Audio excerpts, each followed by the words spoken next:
City of Miami Commission meeting for January 2026. I now have a quorum with my colleagues. We are going to open the meeting with prayer, and I'm going to ask Pastor Garth Dotton from Tabernacle Adventist Church, as well as we have a surprise person that will also join us for prayer. Commissioner Manolo? Yes. You see, it's not a good morning. And first of all, I want to tell everybody I have not become an artist or anything. I'm wearing shades because I had a procedure in my eye, and the lightning, it bothers me. But I am not a rapper, okay? so I wish I were, but I cannot. And it is not every time that we have the coincidence that we have two very well-known pastors, man of the church, that in the building, and one of them is going to be honored. And I took the liberty of asking, I'm taking the liberty of asking Mr. Willie Bermejo, who is also a pastor, and we are honoring him to come and also share the invocation.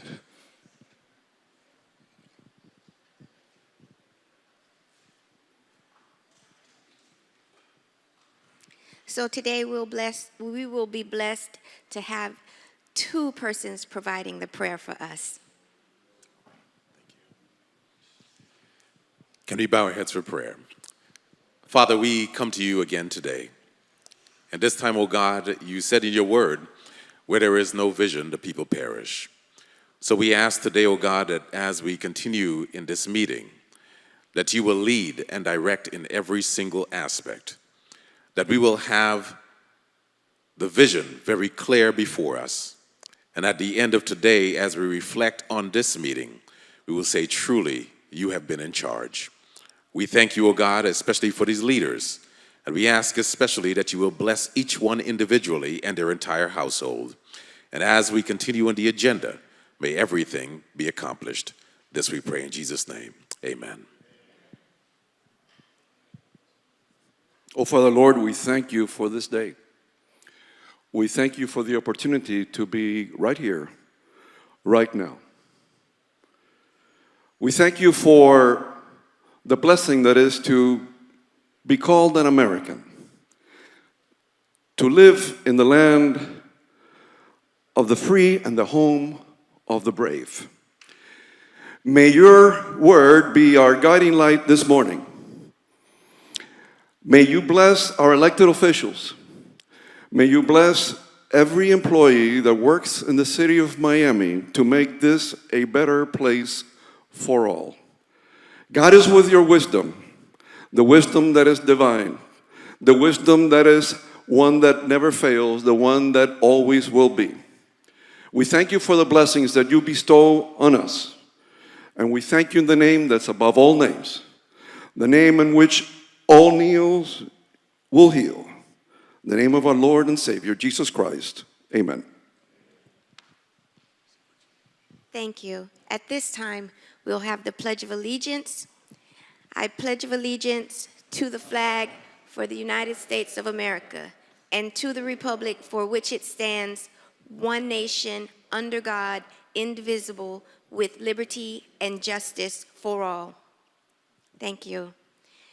We have some protocol items today, recognizing some fantastic individuals that make a big difference in our community.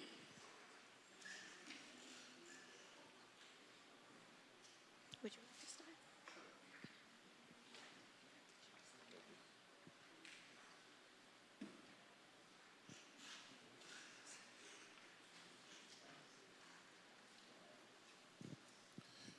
I have a proclamation, and I'm honored to present this proclamation to a good friend, a person that I first met, I think it was 1970 or 69, back at the University of Florida in Gainesville. And since that day, we have been friends. And is one of the persons that gave us a blessing today, Willie Vermelho. And I wish you come up and receive this proclamation. Let me say that Willie has been part of he's been with the city, serving the city since Maurice Ferrer was the mayor. He started for over 3 decades ago, and he had served the city continuously. He has always been involved in the community, and his involvement has gone beyond the politics and the city of Miami. He also is a pastor of a church that he is involved with the soul of the people too. So for me, it is an honor to present this proclamation to my friend Willie Vermelho for the years of service that you have given the city of Miami. God bless you. Thank you very much.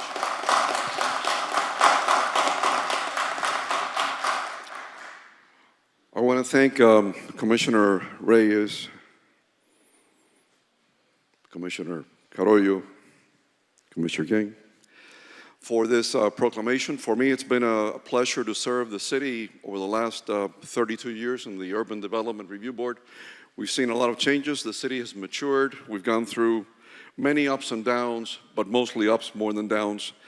And it's been a pleasure for me to collaborate with my colleagues on the board and to give to the city that I love so much my time, and hopefully I've been able to help make this a better place for our future and posterity. So on behalf of my wife that could not join me here today, I want to thank you for making this Willie A. Vermelho Day. I will treasure this, and thank you very much from the bottom of my heart. Commissioners, thank you very much. And God bless you all. Thank you for your service, Willie. And I know that you are not going to go too far.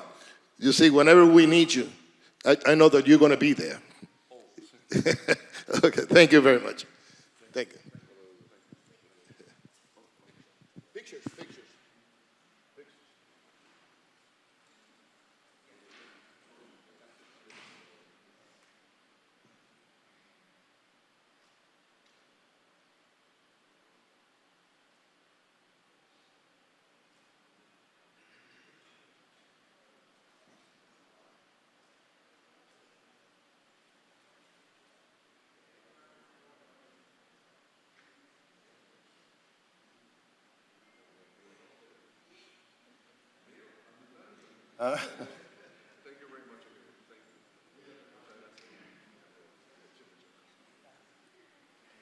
Now we're going to take.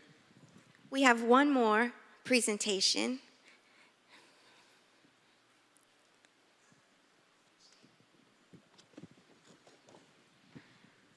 I'd like to recognize Catherine Martinez. She is Senior Vice President of Programs at the Camillus House. I have worked with Catherine since before I became an elected official. Catherine is the most selfless person that I know. You can call Catherine at 11 p.m. at night, and she will come out to help a family in need. And I know this because I've done it. She works every single day. I don't know how she does it. She has so much compassion for the residents who find themselves homeless, and she goes 200% beyond the call of duty to help the least of us. And it is an honor for me to recognize her, and I'm going to read this because I want everyone to know the fantastic things that she does. On behalf of the City of Miami, we thank Catherine Martinez, Senior Vice President of Programs at Camillus House, for her dedication and continued commitment to our most vulnerable. It is with great delight that we honor Ms. Martinez, who has devoted many years working to address the homeless conditions in the City of Miami since 2004. In 2023, In 2013, Ms. Martinez joined Camilla's House as the Emergency Housing Director. Within 2 years, Ms. Martinez was promoted to Director of Emergency and Community Housing. In that role, she was responsible for overseeing the Homeless Prevention Program, the Downtown Enhancement Team Employment Program, and Project Lazarus, as a special outreach program serving the chronically homeless on the streets. Always willing to assist when called upon, Ms. Martinez exemplifies a dedicated community partner whose response often exceeds the initial need presented. The level of attention she devotes to an issue is noteworthy because she remains focused until the job is completed. We are extremely fortunate to have an asset such as Ms. Martinez working to help us reach our goal of functional zero. Because of its dedication and commitment to the City of Miami, it is fitting that the elected leadership of the City of Miami pause in our deliberations of governance to salute you, Ms. Martinez. Thank you for all that you do.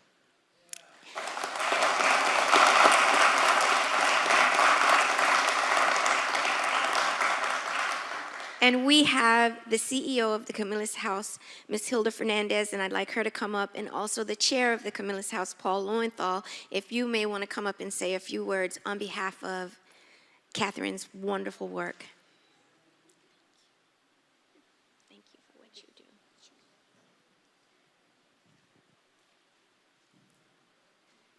Madam Chair, thank you very much, very briefly. I want to especially point out that about a year and a half ago, we received a call from the city about a building that had been condemned within the City of Miami, 50-50.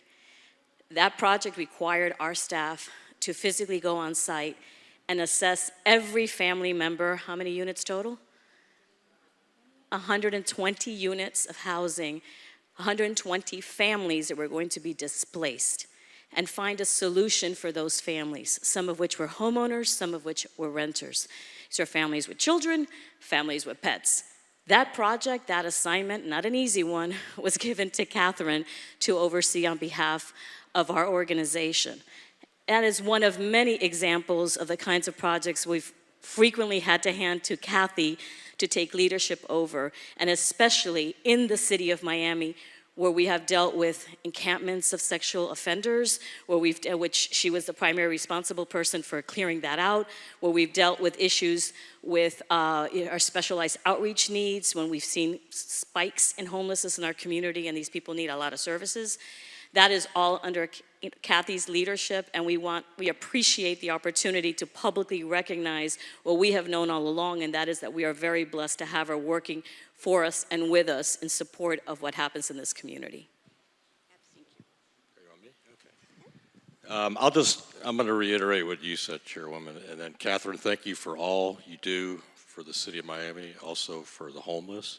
And I know personally firsthand, I call Catherine the miracle worker because she makes things happen and quickly. So thank you, Catherine. Well deserved. I just want to say that I'm very blessed to be able to do a job that I love and serve those in needs. I'm truly blessed, and to be supported so much and be able to help the city. And Madam Chair, your support has meant the world to me. Thank you.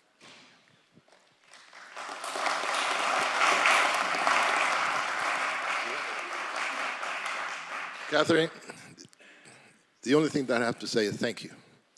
Thank you for your dedication. Thank you for the job that you do to serve those that need it the most. And that should be, imitated by many people, particularly those that have been elected by the people. So thank you very much. Well, I think both of my colleagues have said it all. Thank you, Kathy.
At this time, I'm going to officially call the meeting to order and have our statements read from our city attorney. Thank you, Madam Chair. Detailed information about the process, order of business, rules of procedure, scheduling, rescheduling of city commission meetings can be found in Chapter 2, Article 2 of the City Code. A copy is available online at www.municode.com. Any person who is a lobbyist pursuant to Chapter 2, Article 6 of the City Code must register with the city clerk and comply with the related city requirements for lobbyists before appearing before the city commission. A person may not lobby a city official, board member, or staff member until registering. A copy of the code section about lobbyists is available in the city clerk's office or online at www.municode.com. Any person making a presentation, formal request, or petition to the city commission concerning real property must make the disclosures required by the city code in writing. A copy of this city code section is available at the office of the city clerk or online at www.municode.com. The City of Miami requires that anyone requesting action by a city commission must disclose before the hearing any consideration provided or committed to anyone for agreement to support or withhold objection to the requested action pursuant to City Code Section 2-8. Any documents offered to the City Commission that have not been provided 7 days before the meeting as part of the agenda materials will be entered into the record at the City Commission's discretion. In accordance with Section 2-33F and G of the City Code, the agenda and the material for each item on the agenda is available during business hours at the City Clerk's office and online 24 hours a day at www.miamigov.com. Any person may be heard by the City Commission through the chair for not more than 2 minutes on any proposition before the City Commission unless modified by the chair. Public comment will begin at approximately 10:15 and remain open until public comment is closed by the chair. Members of the public wishing to address the body may do so by submitting written comments via the online comment form. Please visit www.miamigov.com/meeting instructions for detailed instructions on how to provide public comment using the online public comment form. The comments submitted through the comment form have been and will be distributed to elected officials and city administration throughout the day so that the elected officials may consider the comments prior to taking any action. Additionally, the online comment form will remain open during the meeting to accept comments and distribute to elected officials up until the chair closes public comment. Public comment may also be provided live at City Hall at 3500 Pan American Drive, Miami, Florida, subject to any and all city rules as they may be amended. If the proposition is being continued or rescheduled, the opportunity to be heard may be at such later date before the City Commission takes action on such proposition. When addressing the City Commission, the member of the public must first state their name, their address, and what item will be spoken about. Any person with a disability requiring assistance, auxiliary aids, and services for this meeting may notify the city clerk. The city has provided different public comment methods to indicate, among other things, the public's support, opposition, or neutrality on items and topics to be discussed at the City Commission meeting in compliance with Section 286.0114 Florida statutes. The public has been given the opportunity to provide public comment during the meeting and within reasonable proximity and time before the meeting. Please note, commissioners have been briefed by city staff and the city attorney on items on the agenda today. Anyone wishing a verbatim record of an item considered at this meeting may request it at the Office of Communications or view it online at www.miamigov.com. PZ items shall proceed according to Section 7.1.4 of the Miami 21 zoning ordinance as temporarily modified pursuant to emergency ordinance numbers 13903 and 13914. Parties for any PZ items, including an applicant, appellant, appellee, city staff, and any person recognized by the decision-making body as a qualified intervener, as well as applicants' representatives and any experts testifying on behalf of the applicant, appellant, or appellee, may either be physically present at City Hall to be sworn in by oath or affirmation by the city clerk, or may appear virtually and make arrangements to be sworn in by oath or affirmation in person at their location by an individual qualified to perform such duty. Pursuant to emergency ordinance number 13903, members of the general public who are not parties to an action pending before the City Commission are not required to be sworn in by oath or affirmation. The members of the City Commission shall disclose any ex parte communications pursuant to Florida Statute Section 286.0115 and Section 7.1.45 of the Miami 21 zoning ordinance. The order of presentation shall be as set forth in Miami 21 and the City Code. Staff will briefly present each item to be heard. The applicant will present its application or request to City Commission. If the applicant agrees with the staff recommendation, the City Commission may proceed to deliberation and decision. The applicant may also waive the right to an evidentiary hearing on the record. For appeals, the appellant will present its appeal to the City Commission, followed by the appellee. Staff will be allowed to make any recommendation they may have. Please silence all cell phones and other noise-making devices at this time. This meeting can be viewed live on Miami TV, the city's Facebook page, the city's Twitter page, the city's YouTube channel, and Comcast Channel 77. The broadcast will also have closed captioning. Thank you. Mr. City Clerk? Thank you, Chair. The procedures for individuals providing testimony to be sworn in for the planning and zoning items and any quasi-judicial items on today's City Commission agenda will be as follows. Members of city staff or any other individuals required to be sworn in who are currently present at City Hall will be sworn in by me, the City Clerk, immediately after I finish explaining these procedures. Those individuals who are appearing remotely may be sworn in now or at any time prior to the individual providing testimony for planning and zoning items and or quasi-judicial items. Pursuant to emergency ordinance number 13903, those individuals appearing remotely may be sworn at their location by an individual qualified to administer the oath. After you're sworn in, please be sure to complete, sign, and notarize the affidavit provided to you by the City Attorney's Office. Each individual who will provide testimony must be sworn in and execute an affidavit. Please email a scanned version of the signed affidavit to the City Clerk at thannon@miamigov.com prior to providing testimony in planning, zoning item and or quasi-judicial item. The affidavit shall be included in the record for the relevant item for which you will be providing testimony.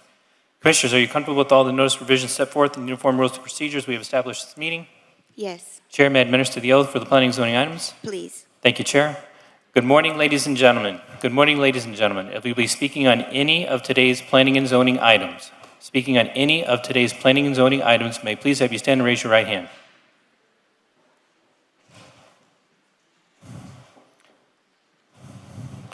Do you solemnly swear or affirm that the testimony you're going to be providing at today's hearing is the truth, the whole truth, and nothing but the truth? And your response is? Thank you, Chair. Thank you. At this time, we're going to set the agenda. Mr. Manager, do you have any items that you wish for us to, you wish to remove, defer? Good morning, Madam Chair, Commissioners, Madam City Attorney, Mr. City Clerk. At this time, the administration would like to defer and or withdraw the following items. PH3 to be deferred to February 9th. RE4 to be deferred to February 9th. RE10 to be withdrawn. DI2 to be deferred to February 9th. PZ4 to be withdrawn. PZ8 to be deferred to March 9th. And that concludes the items. Mr. Vice Chair, oh, Can you do it? Can he do it again? PH3 to be deferred to February 9th. RE4 to be deferred to February 9th. RE10 to be withdrawn. DI2 to be deferred to February 9th. PZ4 to be withdrawn. PZ8 to be deferred to March 9th. Mr. Vice Chair, do you have any items that you would like to defer or withdraw?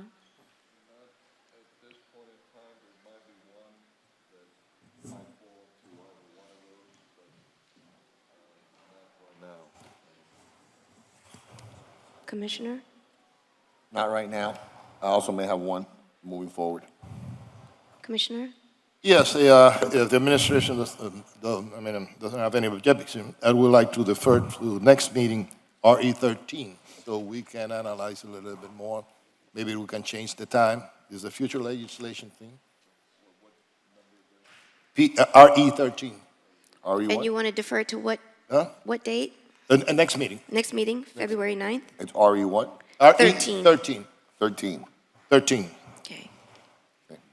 And Mr. Manager, I just want to make sure that you have me as a sponsor for CA4, CA5, CA8.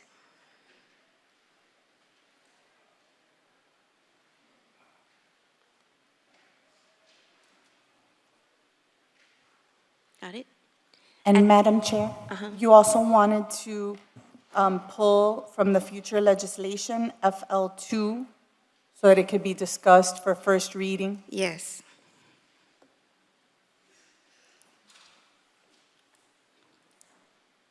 If there's nothing else, do I have a motion to set the agenda? I'll move it. Second. All in favor? Aye. Aye.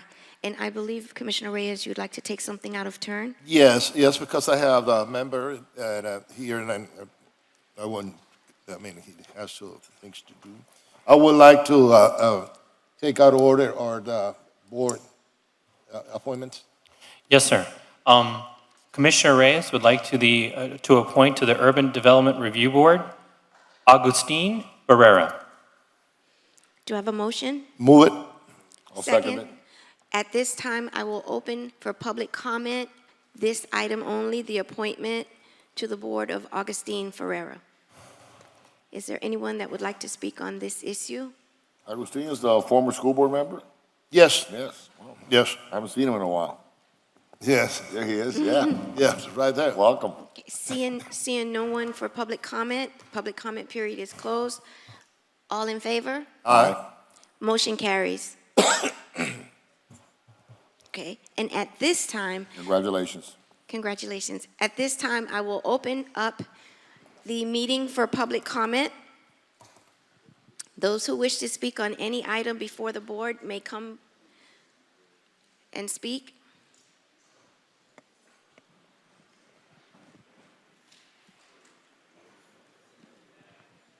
Good morning.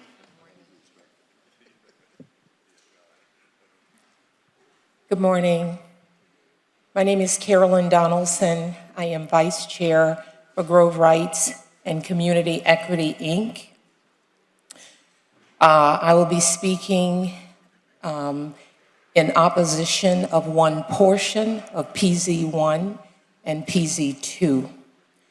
While the city efforts to increase affordable housing are commendable in West Grove, we, the members of Grace, are certainly weary of any changes that will not lead to housing, but rather to commercial development.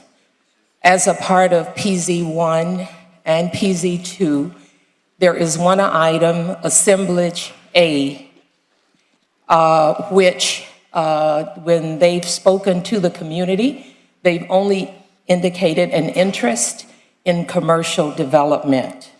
So we are in opposition of only Assemblage A. The remainder of PZ1 and PZ2, we are fully in favor of because it is addressing affordable housing. Thank you. Good morning. Thank you. Good morning. Good morning. Yes, good morning, ma'am. Good morning, commissioners. Brother Lyle Muhammad, Executive Director, Circle of Brotherhood, 5120 Northwest 24th Avenue, Miami, Florida, 33142. I'm here speaking as proponent of item PH7, and I just want to say three quick things. Number one, I really have no idea where the sentiment of the commission is on this item. But I do remember being in grade school, and I was taught that politics determines who gets what, when, where, and how. And then after now more than 40 years of community service, I continue to see those who need the most usually are the last in line. And so as a practitioner, a wellness practitioner and transformation specialist and a violence prevention specialist, I just want to go on record for saying that, number one, it's the Circle of Brotherhood that allowed Miami to be part of the now 16-city White House initiative because of our work on violence prevention. It's the Circle of Brotherhood who was tapped by the International Foundation Katali to do indigenous transformation and wellness work across this country because we do it so well. We just pray that we can do it in our own backyard right here in Miami without any unnecessary difficulty throughout this process. Thank you. Thank you. Good morning. Good morning. I'm Linda Williams, address 3523 Charles Avenue. I am a lifelong resident of our community. I'm here representing Coconut Grove Community Advisory Committee. We presented a resolution to the PZAB board on December 7, 2022. And today we're addressing PZ 1 through 3. We oppose the upzoning request. It is contrary to the NCD 2. It's contradictory to the desires and will of the community. It is unacceptable intrusion regarding commercial into the residential sector of our community, and proper notice and consultation to our community was not provided. A copy of the resolution will be provided for each of you commissioners, our city manager, attorney, and clerk. Thank you. Thank you. Good morning. My name is Reynold Martin. I'm at 3325 Percival Avenue. I'm a member of the Community Advisory Committee, Homeowners and Tenants Association, and GRACE, and I too oppose the assemblage in PZ 1 and 2 because it's not advocating residential development, affordable residential development, which is something that we critically need in our community, as you can all see. The Grove was once a thriving community, and now you see a lot of vacant lots, empty apartment buildings, and large developments that do not house our people. This needs to stop, and we need your support to make sure this thing comes to an end, and we can, once again, build a thriving community in the West Grove. Thank you. Thank you. Good morning. Good morning, Commissioners. My name is Jihad S. Rashid. I reside at 3629 Grand Avenue, Coconut Grove. I'm here today to speak in opposition to PZ 2 and 3 and one aspect of PZ 1, Section A. That is not in the best interest of this community. The community has not been properly consulted. Our input has not been solicited, and it's contrary to the NCD 3. And I want to advise that Coconut Grove Homeowners and Tenants Association, who has delegated me to be here to speak on their behalf, is the prime representative group of this community. If you're not dealing with Homeowners and Tenants Association, which has been established, the Coconut Grove Village West Homeowners and Tenants Association is 60 years old, and its leadership is elected by the homeowners, the residents, and the people that live and vote in Coconut Grove. Too often, I've seen this commission solicit sectarian groups and people who do not have constituents and voters in this community to get advice. So it's important that we have representative government, that we do seek out the folks that have voted for the leadership, that live here and vote here. And we're speaking on their behalf. Thank you. Thank you. Good morning. Thank you. Good morning, Commissioners. My name is Carlos Lievano, 150 West Flagler Street, Miami, Florida, 33130. I'm here on behalf of the Man Room Hospitality LLC and Autos Mexicano LLC.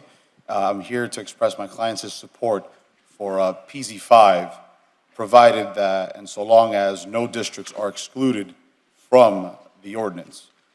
Any exclusion of any district whatsoever is arbitrary and capricious, and it's unconstitutional and violates the Equal Protection Clause of our U.S. Constitution. Thank you. Thank you. Good morning. Good morning, Commissioners. My name is Nicholas Duran, and our office address is 169 East Flagler Street. I'm here representing Transit Alliance Miami. So I'm here today to urge that this commission vote no on FR2 and not allow this ordinance to move further. I'm going to be frank, I'm a little bit troubled by the intent of this legislation, which comes on the heels of the controversy surrounding the Virginia Key Beach Trust and the comments provided by N. Patrick Raines II. Regardless of one's views on what's best for the Virginia Key, or all that's been said, I don't believe that this substantiates an amendment to the rules of procedure barring the donation of speaking time. Since its founding, Transit Alliance has always advocated for the importance of trust in the decision-making process. And if this board truly wishes to inspire trust in the community and aspires to good governance, then it must work to center the principles of transparency, participation, and inclusion. This board must work to welcome people into the process, to seek out voices that currently are not at the table. This board and all its members should always show up, as elected, to listen with openness and without judgment. We feel that FR2 does not foster an inclusive process, and therefore we do not support it. Please vote no. Thank you. Thank you. Good morning. Good morning, Commissioners. My name is Albert Campbell.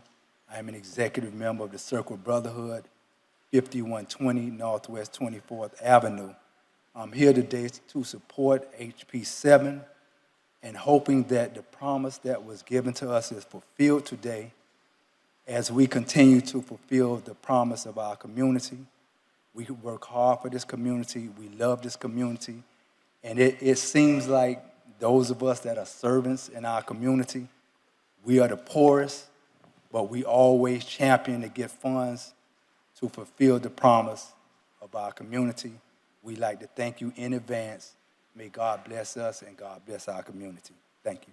Thank you. Good morning. Good morning. Good morning. My name is Professor Sam Lattimore, 937 Northwest 55 Street, Miami, Florida, resident since 1959. I'm here in support of PH 6, the Affordable Single-Family Houses Resolution, that it meets the 80% of median income to buy. I'm not an outsider who comes in and look at the issues after the fact. I was born in this community. I went to service for this community. And I think I speak in terms of those people who are still here in their 70s and 80s, that to support this, we'll be working very hard to maintain what we were drafted to do, we volunteered to do, and it is to protect our community. So we're asking that support this particular resolution, and I think that the citizens who want to come back and live here will find that a great thing to do. Thank you, and you all have a nice day. Thank you. Good morning. Good morning, Madam Chair and Commission. I want to say that money is not going to change the brotherhood for the worse, only for the best. And everybody know our service in this community. Everybody know. You can't doubt that. Commissioner Reyes said at a commission meeting, he said, you know what? We promised them $1 million. We should give them the $1 million. I want you to know we heard that, and we thank you for that. One thing you're going to learn about the brotherhood, if we don't like the way things going, we're going to say something about it. And if we like the way things going, we're going to support it, right? So we are who we are. So I want to say this, because when you put in a leadership position, people watch you. And because I have a leadership position, you know, I'm firm at where I stand. And what I believe in that. I believe in what I believe in. And so I want to say to the city manager, he's not here, but I want to say this, because I didn't want to say this on a phone call. When wrong is done, it needs to be corrected where it was done at. The city manager wanted to speak to me after the last commission meeting. And I denied the conversation with him because I was upset, because I believe what I believe in. But I needed to speak to him because he asked me to speak to him, and I want to apologize to him because that's the type of individual I am, right? So when we do wrong, we need to correct it. So because people watch what I do and a small hand of people believe in me, I wanted them to see that when you make a mistake, you correct it where you make that mistake at. So he wanted to speak to me, so I wanted to say to the city manager, I apologize for not speaking to him when he wanted to have a conversation with me. And I hope he would accept my apology because I'm that bigger type of person. So if you support this item, those of you who support it, thank you. But if you don't support it, the brotherhood is still going to do its work. Thank you. Good morning. Hi, good morning. Katrina Irwin, 971 Northwest 35th Ave. Thank you so much for allowing me to speak today. By taking away the right to donate time, the City of Miami is making commission meetings less accessible to the public. There are people that have severe issues with public speaking, a disability that might limit their ability to speak, are scared to speak to the commission because of the way they might be treated, or would like to donate their time to someone they believe should have more time to speak at the commission meeting. Last September, I attended a commission meeting, and one student was so scared by how she saw the commission treat the public that she started crying and donated her time to another person to speak on her behalf. If people are choosing to take time out of their day to be there, their right to free speech should allow them to do what they want with the time allocated to them. It's almost as if you all are trying to limit freedom of speech, a constitutional right everyone supports. Additionally, I would like to point out that experts on the Virginia Key issue have used the delegation of time donation as a way to speak in length on it. The delegation of time legislation is being proposed the same day the city is deciding on whether or not to proceed with legal action against the Virginia Key Outdoor Center and the removal of the executive director from the Virginia Key Board of Trustees.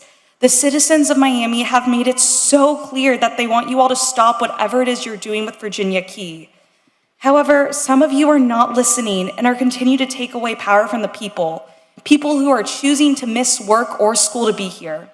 Thank you so much for allowing me to speak today, and please vote no on all the aforementioned items. Thank you. Good morning. Good morning, Commissioner. Good morning to everyone else here. My name is Kerry Johnson. I live at 29 Northwest 52nd Street. I'm here to support PH6. Also, I would like to say that there's more affordable housing that's needed due to housing, the rent increases and the purchasing and the destruction of people tearing down some of the older houses and the rent is going up. Purchasing more housing would be necessary for the people that's seniors and the people that's being low income and in those areas. We need to have housing for those type of people to stay in the city. And I'm in support of this PH6 through the Liberty City Trust. Thank you. Thank you. Good morning. Good morning. Thank you for serving our community. The commissioners are our heroes. We need your help. I'm sorry. My name's Vivian Perkins. I live at 1152 Northwest 49th Street. I would like to know how we can turn down anything that says housing. I would like to know that the commissioners will show their support on PH6, that we can have affordable housing for the people that really need it. I live in a suppressed neighborhood, and I would like to see it improve. I love the support that we're getting from Chairperson King, and we're going to continue to help her help us. But we need your help, commissioners, to help the community that's in need of so much. I often tell people, walk in my shoes. The people that are trying to help each other needs your help. If you help each other, it trickles down to everyone in the community, and you could see the difference. The difference is one side of town should not look better than the other side of town. One thing we need to do is work together. Let's get behind each person that's helping keep our community clean and safe, and not only that, housed. Please vote yes on better housing and affordable housing. Thank you. Thank you. Good morning. Good morning, Kevin Cruz, Greenspoon Martyr. Office is located at 600 Brickell Avenue. Here on behalf of PZ7, item 7, DFMMJ Investments. At this time, we'd like to ask the commission to defer the item due to the short board and until the special election is resolved.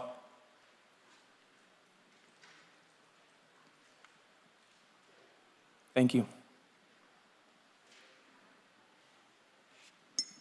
Thank you. Good morning. Good morning. My name is Elaine Black, 4800 Northwest 12th Avenue. I'm here in support of PH6. One of the biggest needs in our community is housing. This PH item will allow us to build affordable housing for medium-income people in our community. This is very needed, and we look forward to you supporting it, because as a result of this, we will have families able to have homes in our community at an affordable price. Thank you so very much for your support and all that you do for our city. Thank you. Good morning. Good morning, Commission. Thank you very much for this opportunity. Edward Martos, offices at 2800 Ponce de Leon Boulevard. I'm here on behalf of Casa Valentina to speak in favor of PZ 1, 2, and 3. You've heard a lot of commentary about these items today. None of it was directed to the concern to Casa Valentina or how the ordinances would affect Casa Valentina. As you all know, Casa Valentina is a critical resource for the city of Miami and for Coconut Grove, where it's been for decades. It's been located for decades. Casa Valentina provides housing for children who have, or young adults who have aged out of foster care. So it's really affordable housing for the neediest in our community, and we urge you to vote in favor of PZ 1, 2, and 3. Thank you. Thank you. Good morning. Good morning. Irby Noel here on behalf of Grace from Legal Services of Greater Miami. Office is located at 4343 West Flagler Street. I'm here on behalf of Grace, as I stated before, on the matter of PZ 1, 2, and 3. As you heard the citizens speak about before, they are in support of the matter as it's written for the most part, as the purpose of it was to bring affordable housing to the West Grove. And to take a step back, Commissioner Russell stated that he brought about this resolution as a way of bringing affordable housing, and he identified, and he said specifically, good stewards of the community who would be bringing affordable housing to the community. You heard Mr. Marto speak about Casa Valentina. They'll be bringing affordable housing to the community. Christ Episcopal Church is involved as well. They'll be doing that as well as the Thelma Gibson. However, Assemblage A is a property that's owned by private developers, and they're seeking to build office and retail space as well as a parking garage. And to that end, Grace is opposed to their inclusion in this matter. And I'll outline several reasons. So the neighborhood between Thomas and Washington Avenue is zoned for residential. It's simply single-family homes and duplexes. The character of the neighborhood has been and continues to be that of a residential area. So the inclusion of Assemblage A in this proposed resolution is both out of place and not conducive to increasing affordable housing inventory in the West Grove. And in the lead up to this, there was an affordable housing study that was done, and public commentary from the community was sought. And one of the most poignant comments that's as part of the report is from a community member who says that stop approval of developer requests to change land use from residential to commercial. In other words, keep residential land residential. And this highlights the main issue with the inclusion of Assemblage A in this whole matter. And lastly, with the rezoning that's being proposed, if the purpose here is to bring about affordable housing, the zoning. Thank you. Last statement. Thank you. Thank you.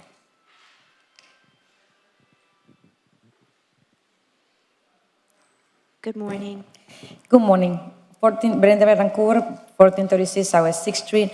I want to thank the commissioners for the changes that are being done, especially Commissioner Manolo, for the changes that have been done in the unsafe structures, meeting the new proposals of getting changed to give opportunity to those owners that didn't understand that the new regulations are being enforced. The same way they are doing changes for the co-enforcement. Chairwoman, thank you so much. We were able to help a church in our town to mitigate those fines.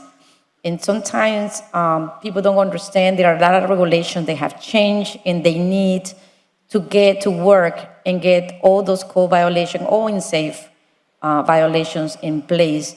And always going to be better if you guys actually listen to the person who you guys have in the enforcement board, because you will be able to understand what is the challenges that every single resident in the city of Miami is having. In making those changes, you are providing the opportunity to those residents or business owners to get better and get the violations resolved. So thank you to both of you and the commissioners who are actually working on these resolutions to provide help, assistance, and to show the residents of the city of Miami that you guys are not against the residents or the business, that you are just trying to work with the law that you guys have on hands. Thank you. Thank you.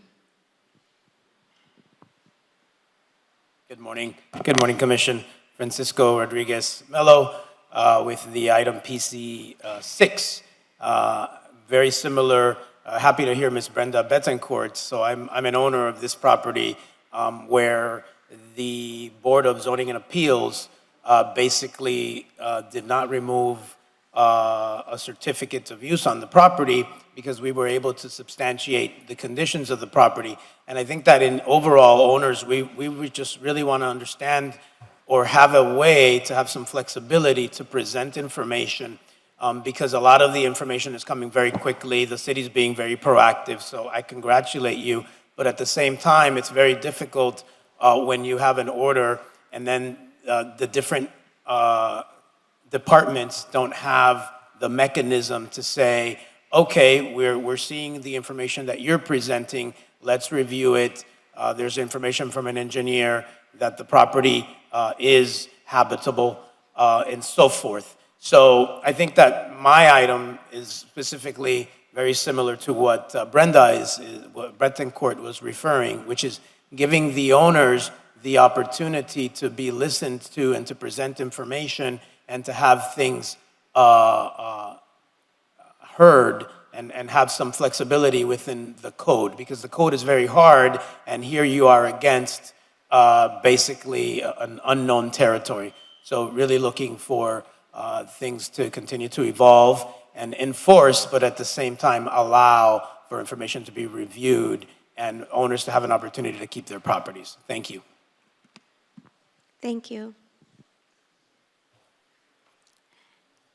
At this time, public comment period is closed.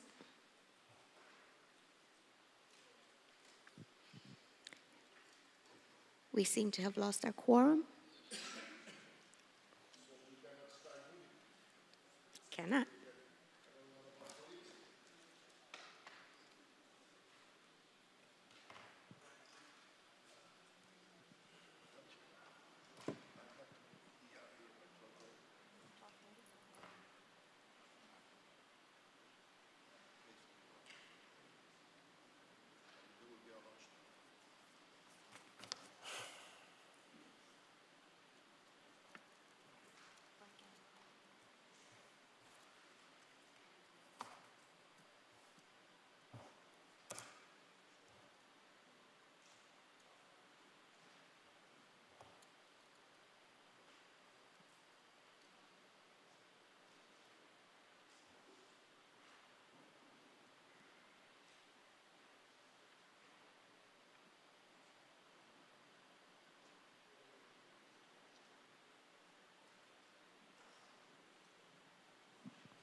See if Joe comes in the next.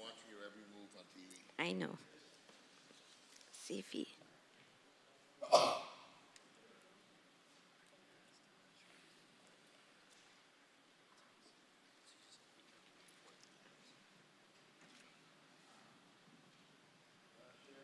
Yes?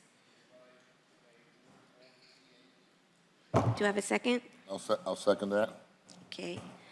On what item? I'm sorry, Commissioner Reyes. CAs. I have a motion and a second to move all of the CA items. All in favor? Aye. Aye. Motion carries. The CA items have passed. We cannot take up. Which one you want to take, Madam Chair?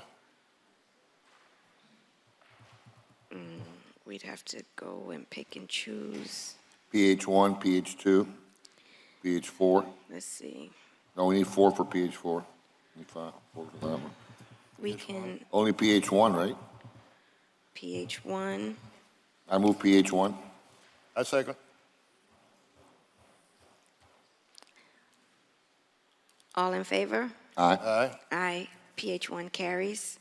I think all the other PHs are Three four-fifths. four votes, yeah.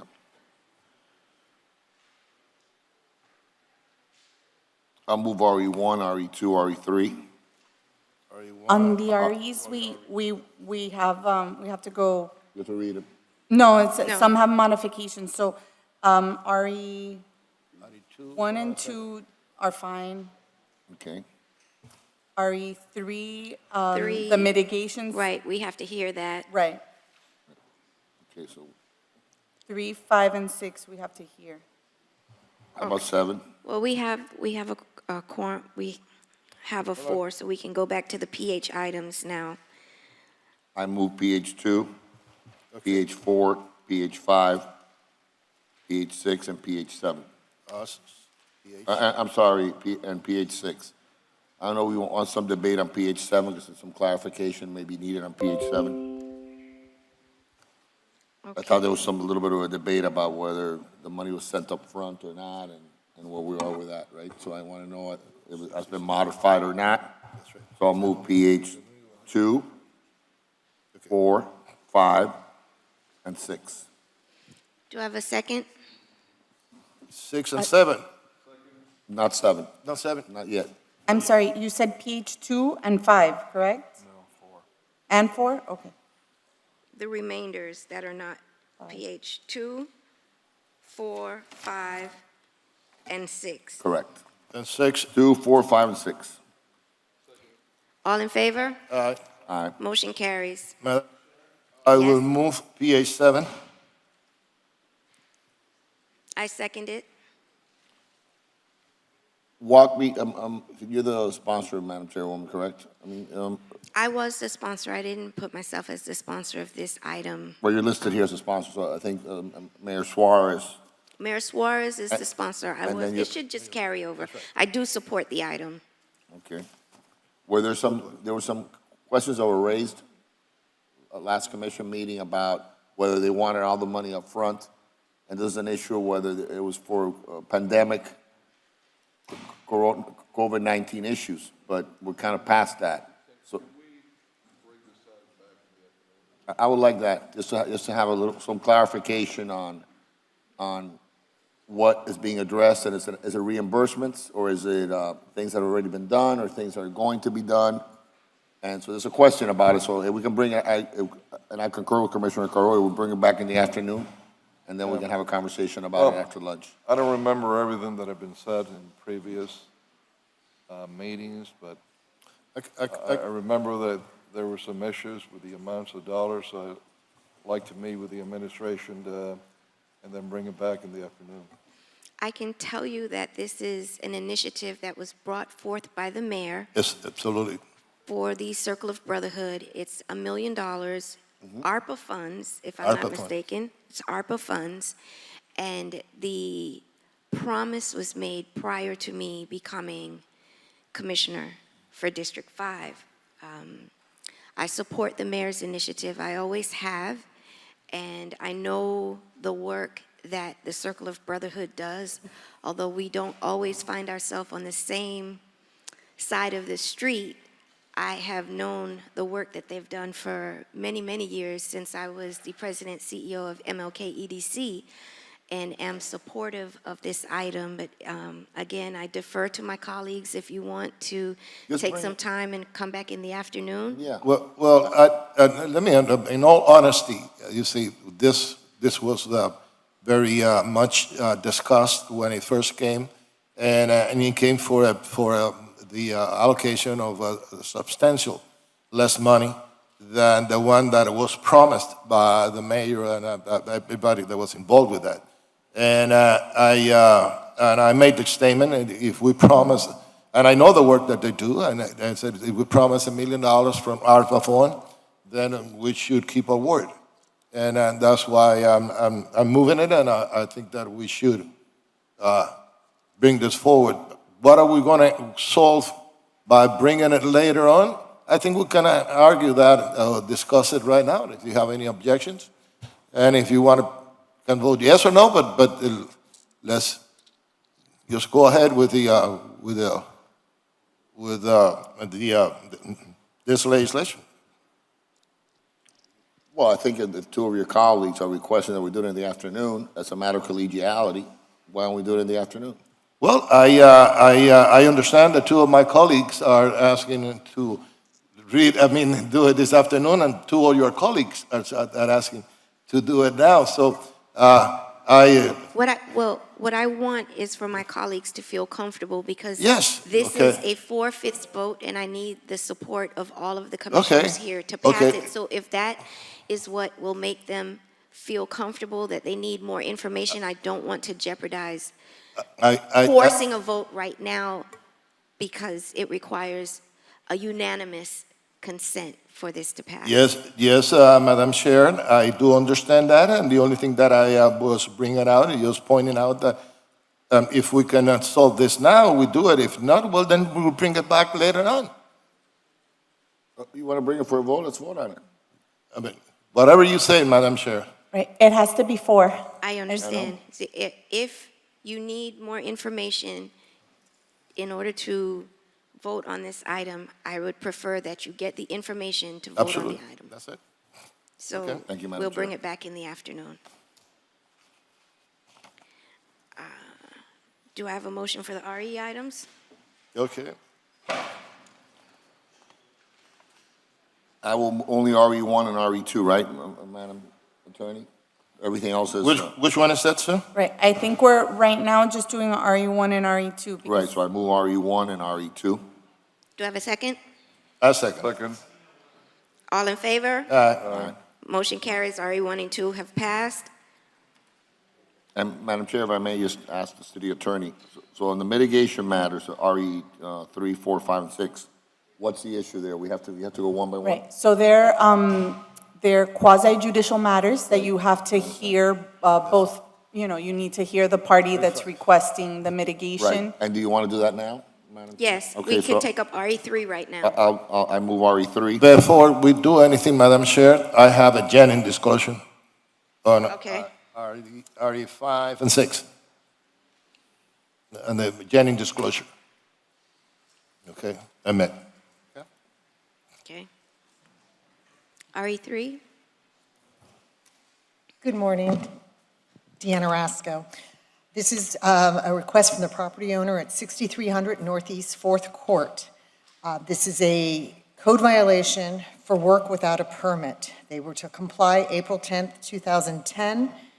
Unfortunately, actual compliance was until April 7th, 2022. They filed a complaint and there's mitigating circumstances. In their complaint, they stated that although the original compliance date was April 10th, 2019, they were in Boston with a minor child who was having heart surgery, open heart surgery from July to October 2019. In November 2019, they were in foreclosure action and had no access to the property to cure the violation. Then in March, they finally got access in March 2020, and of course it was the pandemic. They finally got a final building permit July 2020. They thought the matter had been cured. Unfortunately, building final is not the same thing as an affidavit of compliance with code. They did not know about the code enforcement lien until they went to refinance, to pull out funds to pay for the minor child's 4th surgery, and is currently, I do believe, in the hospital at this time, and that's how they found out about this code enforcement lien. They're here today to request a mitigation, and they have offered $29,000 to pay for this lien. What is the full amount that? The full amount due is $291,250. And that is RE what? That's RE3. RE3, okay. Do some math, because this is 10%. my district. It's actually more than that. This is my district, and there was a period where they cured the building violations and wasn't aware that you had to go to code. And building said to me that that is confusing. So we subtracted the days from when they cured the building to present. What was that number? So there's a difference, Madam Chairwoman, Yes, between the the two 200, numbers. the 291,000 that have been assessed Right. vis-à-vis what is actually after they. If, that under period. their So belief. So what's that number? That number is, if you bear with me, I apologize. I have it in my I think notes. we figured 200, it would be 250 times 365. It would be roughly 91,000 less Yes. than the original outstanding lien, so it would be like less than 200,000. 200,000. Yeah, So it's isn't about it 15%. 291? 291 is what's shown in City View as the amount due and owing. And then we subtracted how much? Roughly $91,250. Okay, so what I'm asking for the 29 falls at what percentage? We said it falls at 10% of the full amount. The 229, 299. so it's Right. 15, No, but then we 17%. added some because I came up with the number 29 and they've accepted that offer as 29,000. And I think that's fair. 10%, that was. Yes, good I'll morning. move it. That's second. If we could just hear 1 second from, Okay. thank you. Good morning, Ana Rivera on behalf of 6454, address 63009E, Ford Court. I would like during this morning to consider that the owners of the property are dealing with a medical need child that are currently in Houston trying to receive treatment for this child. I was told that the child went another open heart surgery recently in December, and their interest in refinance this property is because they want to pay all the medical bills that are still ongoing. I would ask you to humbly consider this payment to be at $29,000, and if you would consider if it could be either paid in a payment plan or at least 40 days from now, or at a minimum, at least 20 days. So I'll amend my motion to allow them for payment plan of And I second it. paid over 40 days. Okay. Okay, the 29,000. Thank you so much. And good luck I'll with the second surgery, it. okay? Thank you. All in favor? Aye.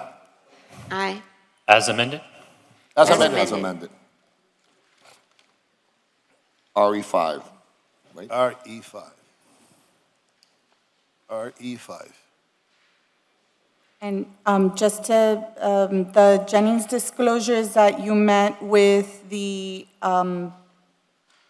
applicant or for this mitigation, correct? Yes. Thank you, Commissioner Reyes.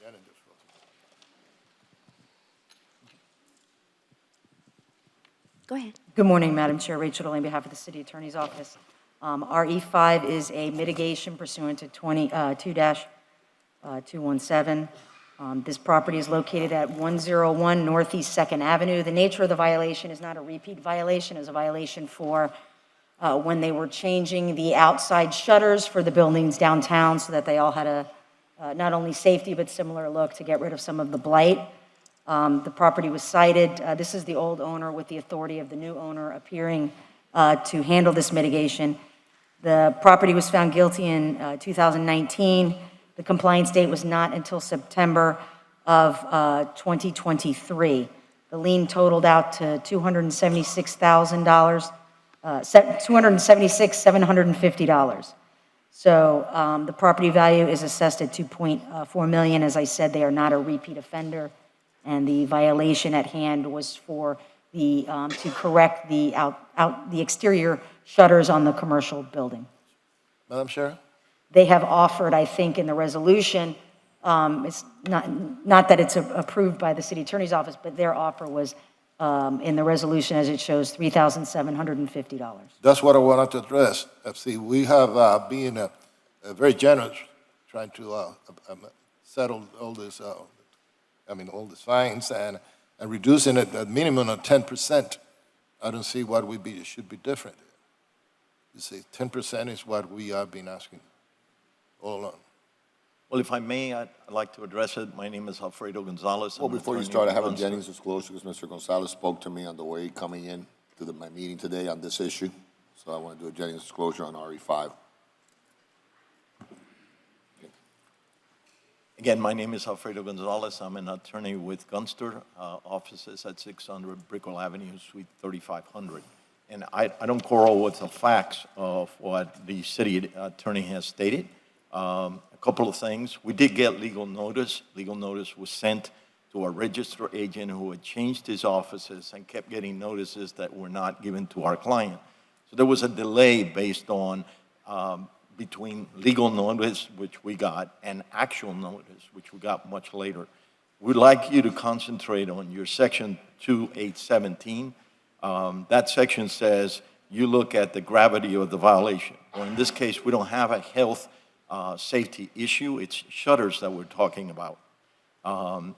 Secondly, the code will have you consider if we are a repeat violator. We're not repeat violators. Lastly, the code requires that you examine the steps we take.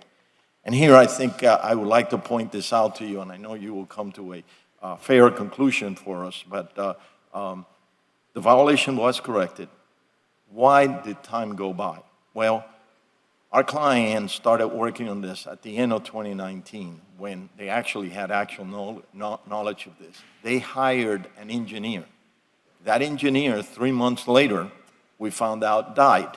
So now we were behind the 8 ball, but we were in the midst of the pandemic and the shortage of labor and everything else that went along with it, including the fact that in order to lift the hold on being able to procure permits was a whole process. The city was working remotely and not as fast as it usually did, so even the permit took a long time to procure. So I think that sets us a little different from other applications. We know that you have a protocol on these. We would ask that you accept $10,000, which covers all of your costs and more as a mitigation of this matter. I was just going to say, Vice Chair. 276. Yeah. Let me say this for the record, that the 10% that my colleague mentioned, that has to depend on case by case. And Counselor was quite right in bringing out certain facts that we should use to determine each case by case. Right at the top is life safety issues. Next to repeated offenders.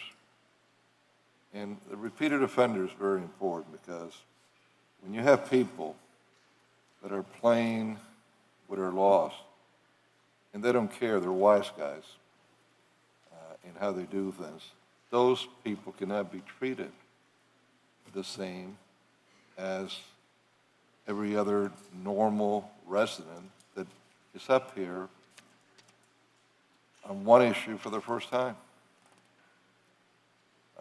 Yes. And, you know, that's why we have the ordinance that we have. Now,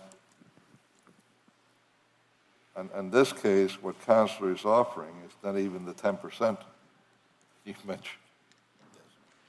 So, and I understand, I mean, look, there's no question in my mind that every case that we're going to have here, we're going to have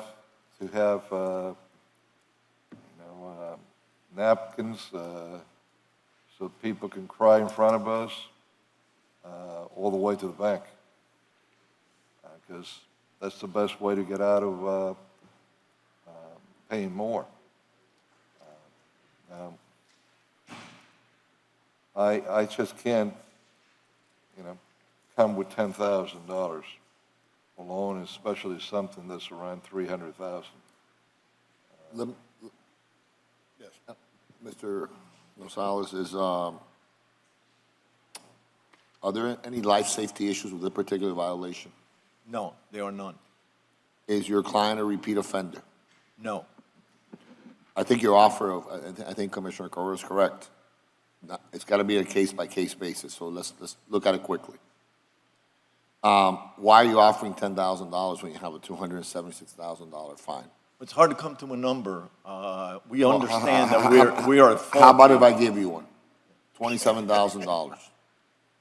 Well, if that's what the board decides, I think we would live with that. If Commissioner Carrera and the rest of my colleagues agree?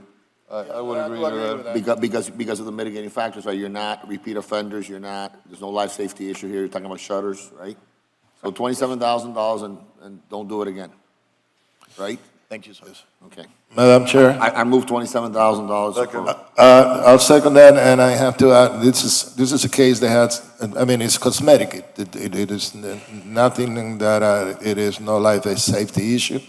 And I'm going to accept that because it's cosmetic. I mean, it doesn't look good.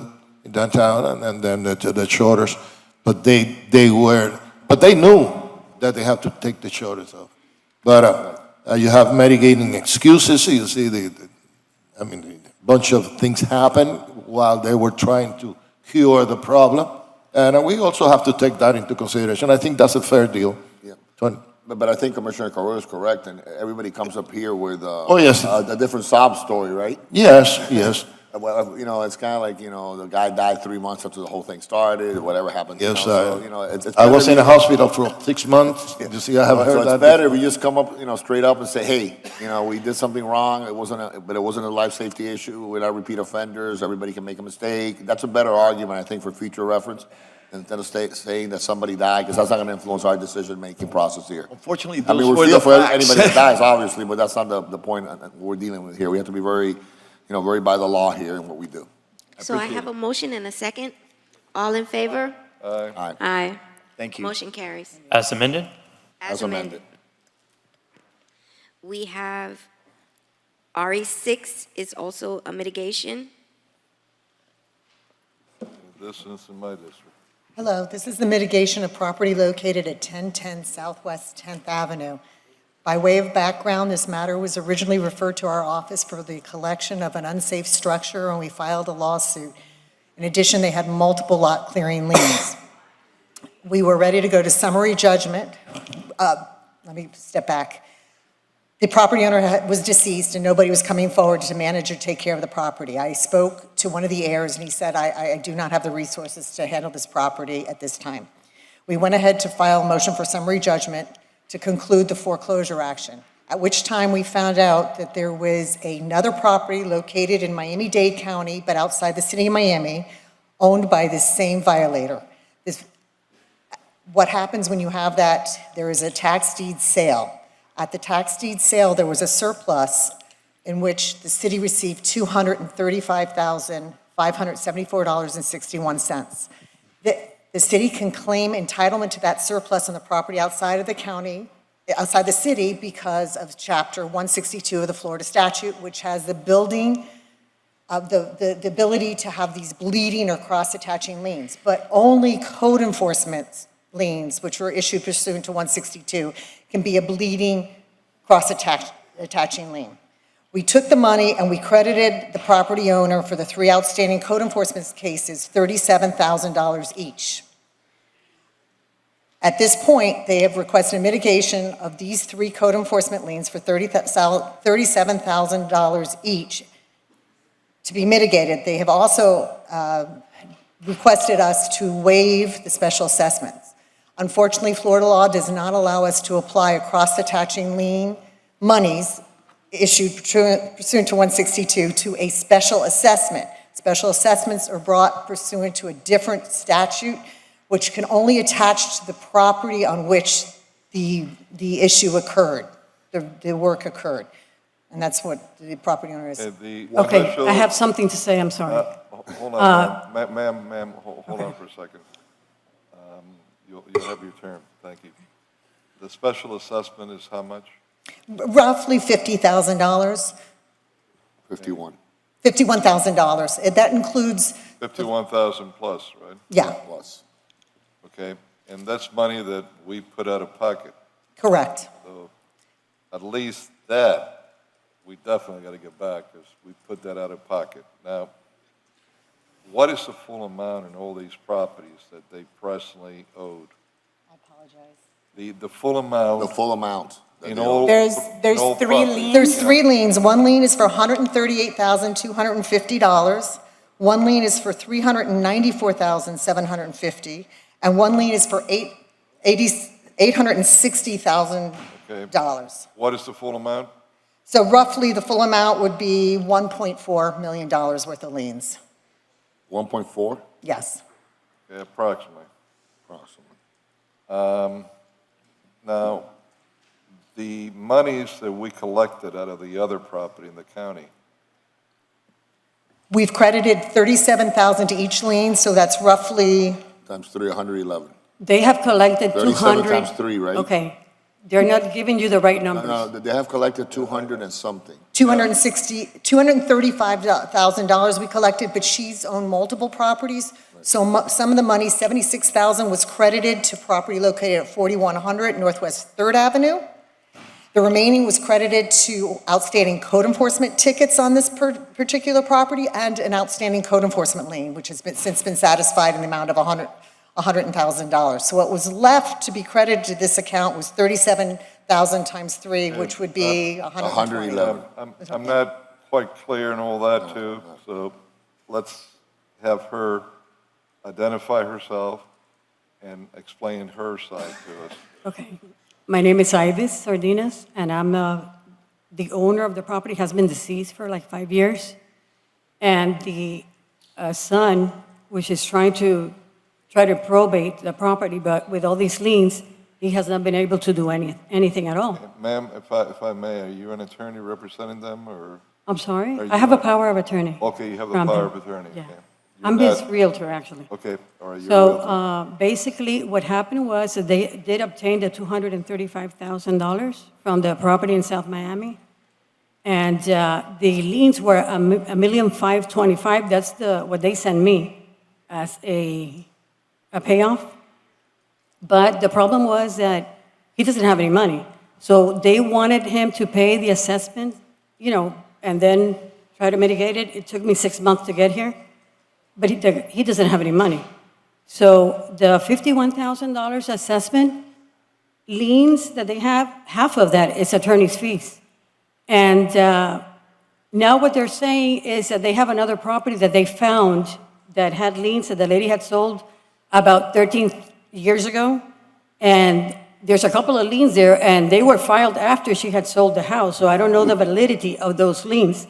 They popped that up a couple of weeks ago. And they have in the past, because I have proof here, I have sent it to them in various occasions, that they have the assessment liens on other cases. They have paid it with that money, with surplus money. They have paid it. I showed them a case file. I sent copies to all of you. They have it. It's here if you want to see it. They don't want to do it in my case. It's okay. If they don't want to do it in my case, they can just return $100,000 back to the clerk of the court so my client can claim his portion if they don't want to do it, because they've done it before. And I have proof here. I have sent it to them, and they keep denying it. It's been going on for 2 months. So last night I received an email from them saying that it was a mistake, that it was an error, that they had claimed that those funds, but that they didn't get paid. That's not true. They're lying, because I have it right here in front of me. So they don't want to pay the assessment fees from the surplus. That's another story, but they've done it before. And that's all I have to say. What say you, ma'am? In response, first of all, the $51,000 does include attorney's fees, a guardian ad litem fee, because nobody was coming to the city trying to resolve this matter. So as part of the foreclosure action, you file the foreclosure action, you have to appoint a guardian ad litem, the judge does. We have to pay the fees for them to find the person, try to bring them to the table to resolve this issue. He still didn't come to the table even after the guardian ad litem was hired. He didn't. I told him he should hire an attorney to resolve this. There was no attorney hired. As for the other, have any money. Excuse me, the attorney's fees are for which attorneys? partly for our office, we're entitled pursuant to 17201, but also for a third-party attorney that is required to be paid by us when we file a foreclosure The gal action. fees were $3,600, because I have a copies here. All right. Now, as to the one thing that she's discussing was a separate case. It's not related to this matter here. I told her erroneously we filed an affidavit for $1,000, roughly $1,300, in a different case, not related to this matter. We were not paid for those liens on that proceeds. You were? No, he wasn't. Yes, you were. You want to see it right here? I've sent it to you a bunch of times. Ma'am, We're not going to do that. please, we're I'm not sorry. arguing with I'm each sorry. other. Okay. You were saying? That was a mistake. We filed the appropriate affidavit under a different number, under a different tax deed, and we were paid for those liens under different tax deeds. Neither one of these tax deed sales that she's discussing relates to her particular property here before doesn't? the court, before the commission today. When I stepped out, Vice Chair, what's the offer? Well, I'm trying to figure out on the 200, 35. 35,000 that they got, how, this is what I really don't understand, how was that applied? You got that from another property, which frankly, we should be doing more than that. And Can't hear you, so. So Commissioner, if I could clarify a second. The $235,000 that we got as surplus monies, because as you know, code enforcement liens attach to all real and personal property owned by a violator. So this extra $235,000 in surplus that we got from a property that was sold, that was attributed to the 3 liens that we have, that it's about 1.4 million. We did 37,000 for each of the liens. So we applied 37,000 to the $138,000 lien, 37,000 to the $394,000 lien, and 37,000 to the $860,000 lien. Then we had other properties in the city of Miami that also had liens, and we applied certain monies to those. The same owner? Same owner. All same owner. So How many properties does this person have? There was one other property which was located at 4100 Northwest 3rd Avenue. How many properties does this person have, own? 3, 3, okay. as far as I know, What's the that had code issues. What's the total value of those 3 properties? I don't have the total value, I apologize. One is in You have a property South that- Miami. I don't know the value of 6126. South Miami property was sold in an auction for $310,000. I'm talking to her. Well, I'll get back to you. okay. I'm sorry, Commissioner, were you finished? go ahead. I just want to ask you a couple Go of ahead, things. yeah, go ahead. So how many properties in the city of Miami is our concern here, right? South Miami's not a. Well, once you it's have a not code city. enforcement lien, it attaches It to attaches all to of all the properties. all the properties. Now, the property located at 4100, which is another property owned within the city, she was the owner at the time of the violation. It's now owned by some third party. I don't know how they sold it, but she was named the owner, so that's why we credited those code enforcement liens on the 4100. So we credit. And the lien is carried by It's the previous owner, obviously. That's right? incorrect. It's still on the property. It's That's still on the incorrect. property. The same owner keeps the lien, right? Well, it No. depends. It attaches to all real and personal property owned by the violator. If it was that owner, it attaches to everything. So when you start, unless it's foreclosed So if on we and sell one, it wiped attaches out, to the other one. it'll attach until it's either wiped out or the new owner pays Pays. for the liens or takes it subject to some sort of title exception. So just one But- one final question, the three properties, nobody has a value in those properties? I have a value of the one that we're here today. And we have 1.4 million, right, more or less? Right, Okay. but today we're here for this property value at 10. I know why we're here, No, I was going to give you that value. Sorry. I want to see the whole picture. Is this a repeat violator? Is this someone that has the ability to sell a property and pay the city what it's owed? Who this person is? So The lady- I like to see the entire picture to see what's fair and what's not fair. Before I make a decision on what's fair and what's not fair, I want to see what this person owns, what he owes or she owns. The lady passed away 5 years ago. So who owns it? Nobody owns it. She only owns the ones that here, the 1010, the, She passed away, how can she own she it? passed away, but it has not been probated. So that's what I'm trying to do. So you're in probation. Exactly. You're in probate right now. I'm trying to get it, yeah, exactly. How long ago did she die? I'm sorry? How long ago did she 5 die? years. 5. She died about 5 years ago. And who inherited the property? Huh? Who inherited the property? Well, nobody yet. She has 2 heirs, but one of them, she's nowhere to be found. She's missing. And it's the sister of the person that I know, and that's why I'm here for him. And so, we're just trying to mitigate the liens and see if we can get it, because the ladies lost the other property for tax auction, the one that they got the money from. This is what we say in Spanish, un arroz con mango. Exactly. Uno grande. Yes, it is. Yeah, but it's a little more than that because It's a big one, right? now, my mind starts, Right. going into different areas.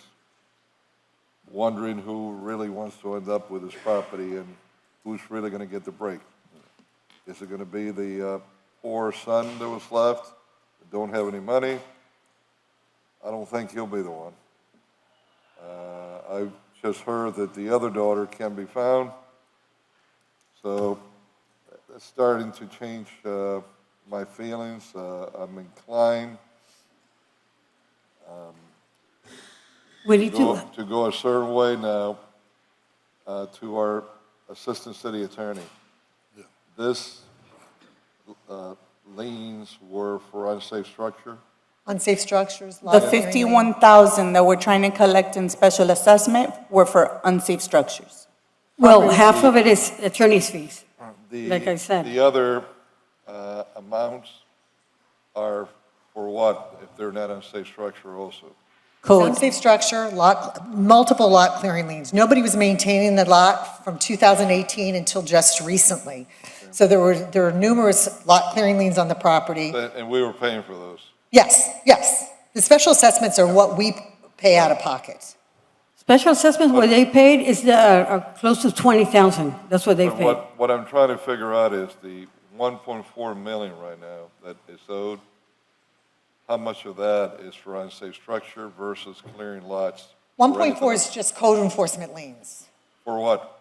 And the three violations were failure to maintain a lot in a safe, clean condition, Overgrown grass.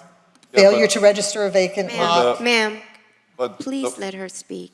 Stop but- interrupting her. But the 1.4, It's code liens, Commissioner, that they're just code liens per, the 51,000 is unsafe structures, lot clearing, special assessment liens. Code The liens. 1.4 is code liens, like the For ones what? that run per diem. yeah, right, but code liens for what is what I'm trying to Three. ascertain. For overgrown grass, which is not maintaining the lot in a safe condition because it was abandoned.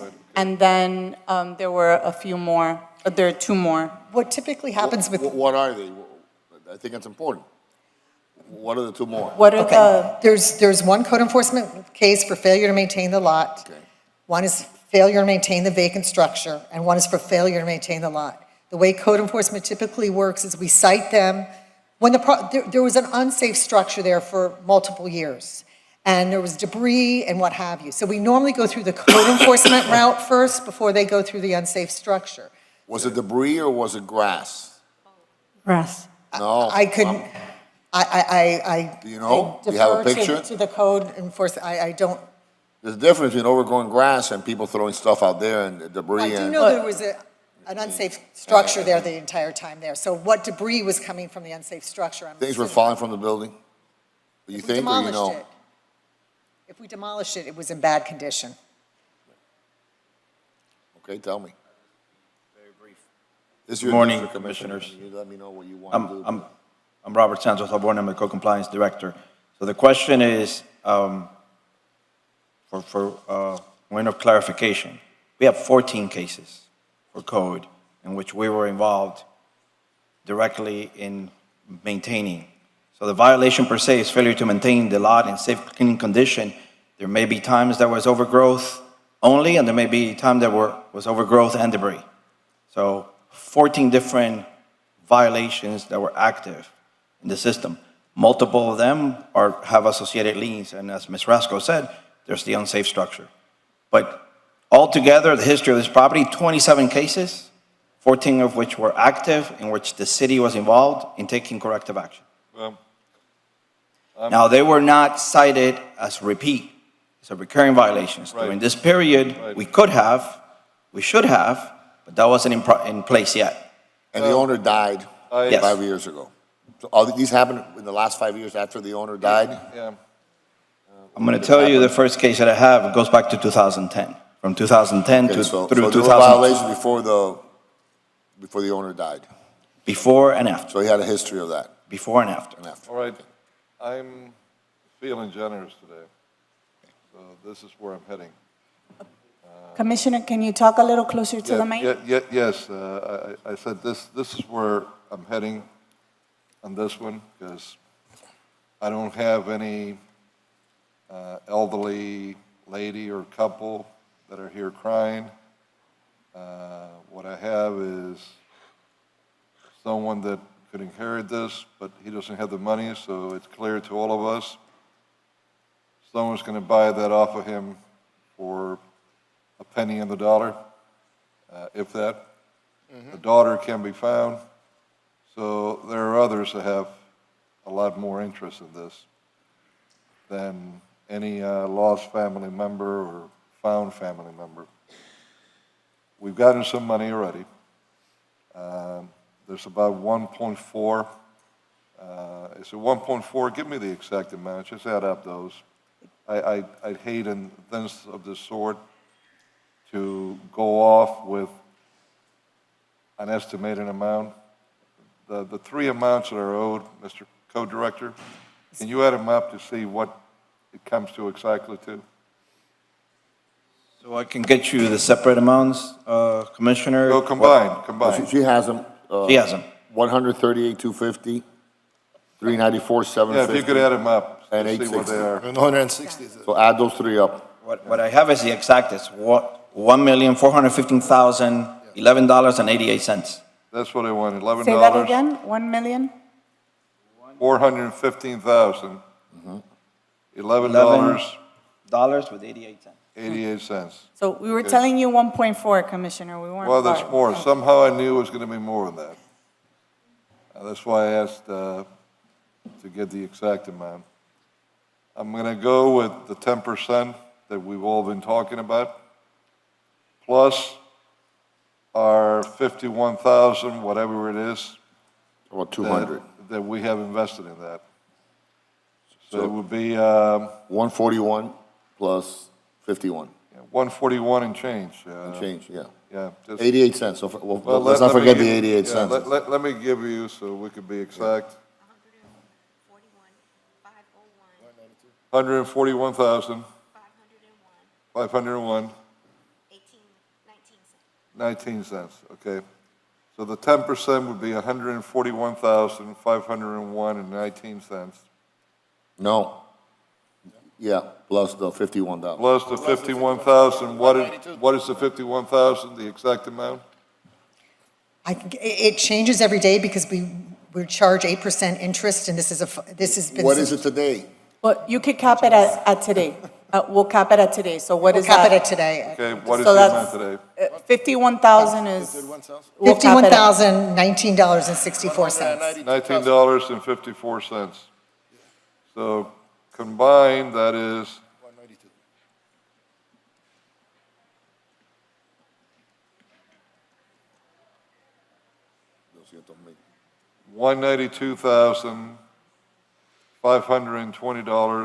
192,520.73. That would be my motion. I'll second that, and we will just take a second look at the math, because I do trust Commissioner Carollo's math, but I want to make sure that we get it down to the specific amount that is 10% of the total owed on the 1.415 plus million plus the 51,000, right? And whatever that number is, right? Correct. And All right. So I'll second that on that contingency that we make sure the math is done. my only question is we have it normally is required to be paid within 20 days. Are we going to still require the payment in 20 days? You want to do 40 days to be, are you in a generous mood, Commissioner Carollo, today to give him 20 extra days or not? I think we're It's your gonna- district. Are you in a generous mood? We'll cut that in half, 30 days. All right, 30 days. All right. Okay, Somewhat generous, so 30 days. I'm sorry. I'm not understanding what's happening. You have to pay about $192,000 in 30 days. Okay, but they have 235. They have $235,000. So how's that gonna work? Because she's saying that she cannot pay the $50,000 of special assessment? That's one of the reasons I'm actually here. So they have $235,000 in their possession since September 1st. Right. Okay? So I guess, and this is, I'm sorry, we've been talking past each other, so I just need her to understand. Okay.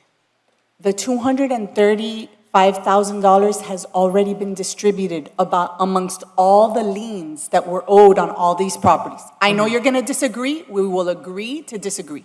Okay.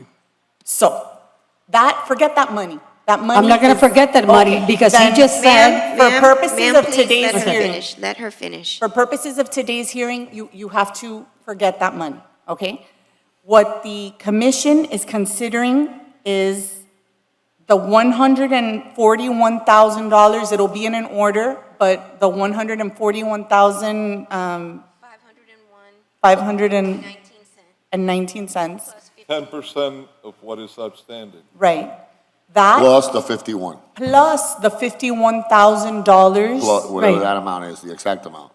Up to today, the 51,000 that is owed in special assessment liens, and that amount needs to be paid in 30 days. okay, so that's not, is going to be possible.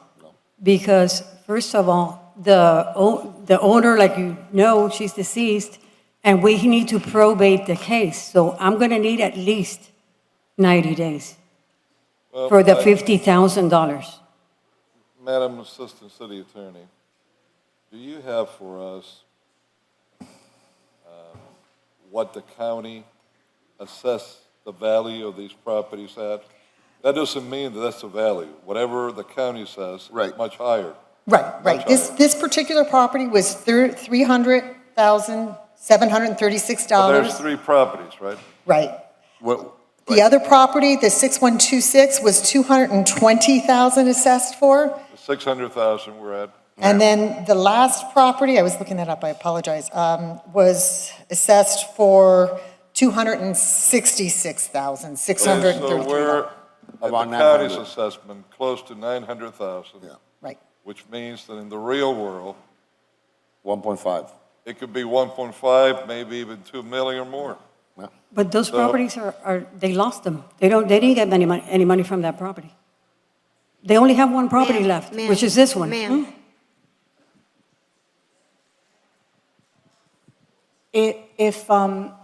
If the commission is inclined, and in order to address the Realtor's issue, the other thing we could do is that we do this based on an order, and when she sells the property and goes through probate, which is what probate's gonna do, then that money is due and owing to us. And have- then I have she no can problem. agree to That's what we'll that do. in the summary judgment that is occurring in our Has to be a case. settlement We agree to all this as a global settlement, and when she sells the property. They pay us. She pays us. It'll be a recorded, That's you know, fine. document, That's settlement, and all fine. that. That's I'll move fine. that. So we're going to add that as an amendment? As an amendment Yes. to, well, I know, it's his Yeah, motion. it's accepted. And I'll second it. What I don't understand is why has it taken so long to probate this?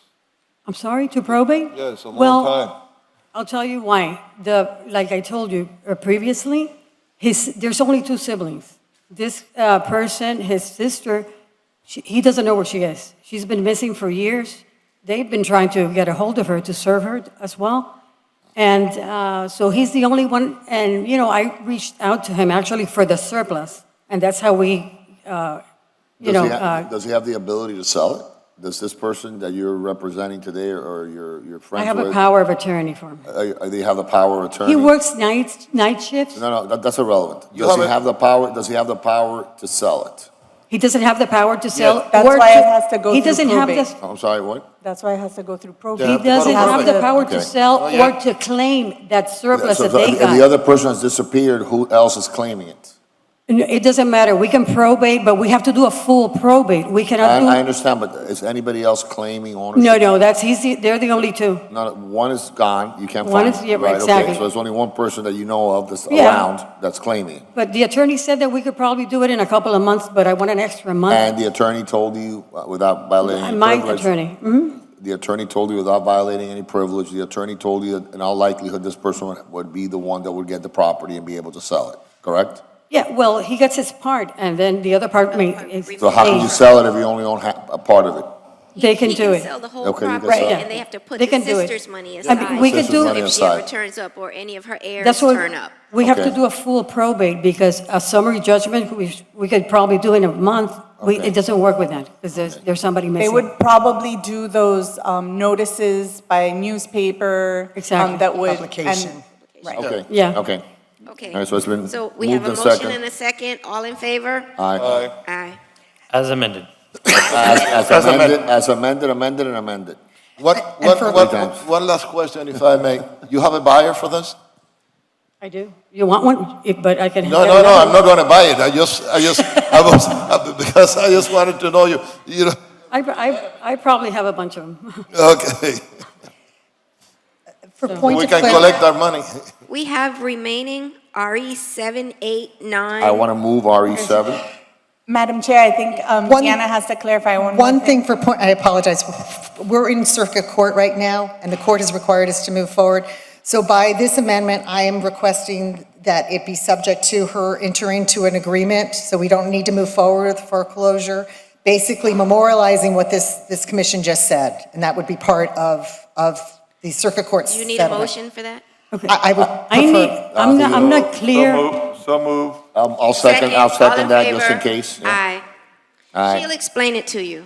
Okay, No, I'm not clear in what just happened here. She will but explain it she to will you. tell you. I move Yeah. RE7, Okay, thank you, thank you.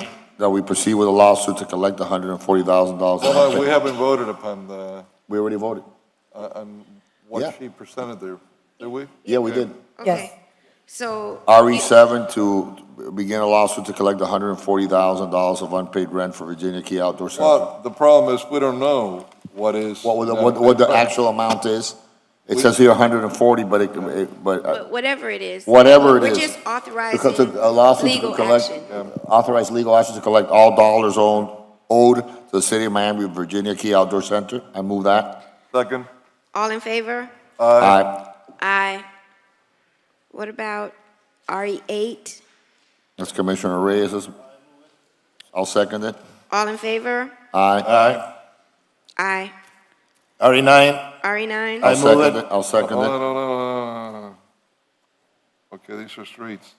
RE9 is a 4/5. You know, when you run out of streets in your district, you can't come to mine again and get more. That's what I'm gonna do. But that is not my district. That is Mr., that is, Yeah, I know. It's my district. it is, But it's- Diaz de la Portilla. Yes, yes, but he already cut into my district once, Commissioner Reyes cut into, and what was his name? The Dominican singer?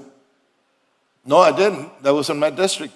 Johnny Ventura, Johnny Ventura. but it was in my district. It Was was in it? 16th Street. So this is the first time you're cutting into my district? First time, might not be the last. We're not including Mel Reese Park, right?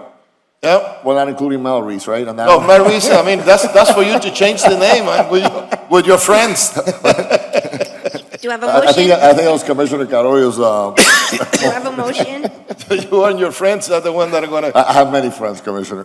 Do you have a motion? Yes, you do. The motion. I'll second it. All in favor? Aye. Aye. Motion carries.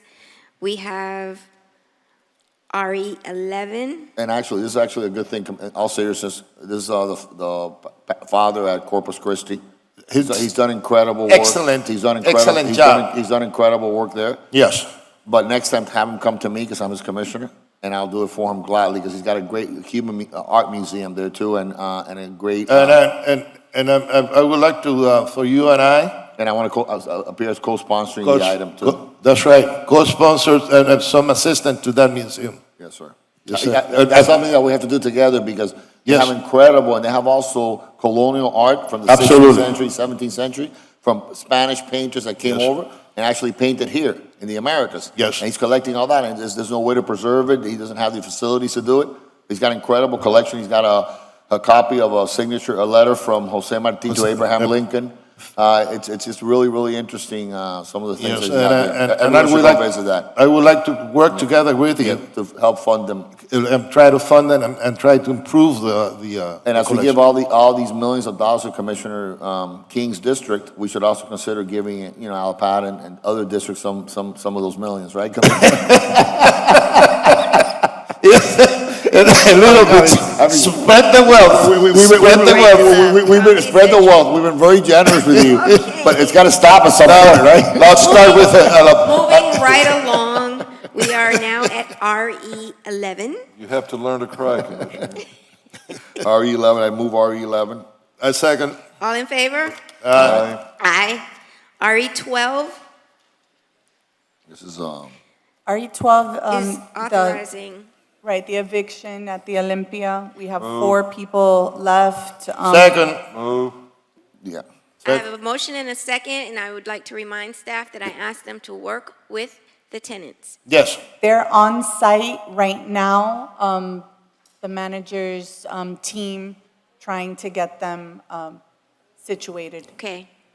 I have a motion and a second. All in favor? Aye. Motion carries.